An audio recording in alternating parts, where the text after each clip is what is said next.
Pagbati sa ating mga viewers. Mga ka-SSS pensioners. Villar naghain ng panukalang batas para sa universal na pensyon ng mga senior citizen. Naghain si Senador Mark Villar ng Senate Bill No. 985 na layong bigyan ng pensyon ang lahat ng senior citizens, hindi lang ang mahihirap.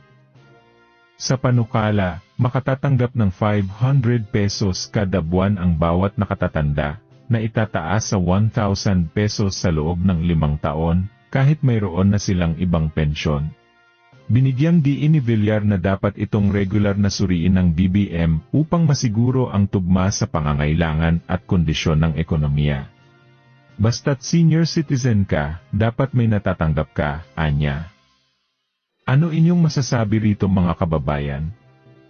Muli, ito ang Senior Balita naghahatid sa inyo ng makabuluhang balita at totoong impormasyon.